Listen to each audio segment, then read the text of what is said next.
ஏற்கனவே என்னுடைய ஐயத்தை நான் பதிவு செய்திருந்தேன். அவர் தன்னியல்பாக கட்சியின் ஒருங்கிணைப்புக்கு போராடுகிறார் என்றால் அதை வாழ்த்த கடமைப்பட்டிருக்கிறோம். ஆனால் அவரை பாஜக இயக்குகிறது என்றால் அது அதிமுகவுக்கு நல்லதல்ல என்பதை ஏற்கனவே நாங்கள் சுட்டிக்காட்டியிருந்தோம். ஐயப்பட்டதைப் போல அவருக்கு பின்னால் பாஜக இருக்கிறது என்பதை டெல்லியில் அவர் அமித்ஷா அவர்களை சந்தித்ததன் மூலம் உறுதிப்படுத்தியிருக்கிறார். அதிமுகவை கூட்டணியில் இணைத்து கொண்டே கபலீகரம் செய்கிற முயற்சியில் பாஜக ஈடுபடுகிறது என்பதை ஏற்கனவே சுட்டிக்காட்டினோம். மதிப்பிற்குரிய அண்ணன் எடப்பாடி பழனிசாமி அவர்கள் உட்பட பலருக்கும் என் மீது ஆத்திரம் வந்தது, எரிச்சல் வந்தது.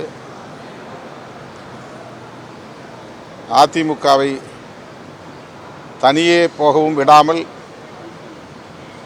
கூட்டணியில் இணைத்தாலும் தனித்து செயல்பட விடாமல், அதனை சிதைக்கிற முயற்சியில், கபலீகரம் செய்கிற முயற்சியில் பாஜக ஈடுபடுகிறது என்பதை இப்போது அதிமுக தொண்டர்கள் உணரத் தொடங்கியிருப்பார்கள்.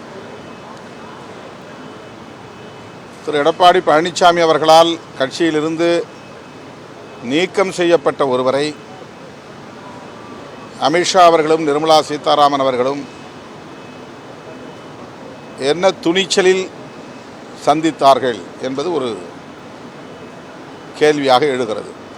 அதிமுகவுடைய தலைவர் எடப்பாடி பழனிசாமி அவர்கள் அவரால் நடவடிக்கை எடுக்கப்பட்டு கட்சியிலிருந்து நீக்கப்பட்ட ஒருவரை அழைத்து பேசுகிறார்கள், அரசியல் பேசுகிறார்கள் என்றால் அதிமுகவை அவர்கள் என்ன நினைக்கிறார்கள், அதிமுகவுடைய தலைவரை பற்றி என்ன மதிப்பீடு செய்திருக்கிறார்கள், எந்த அளவுக்கு அதிமுகவை அவர்கள் நடத்துகிறார்கள் என்பதை நாட்டு மக்கள் புரிந்து கொள்ள வேண்டும். குறிப்பாக அதிமுக தோழர்கள், தொண்டர்கள் புரிந்து கொள்ள வேண்டும்.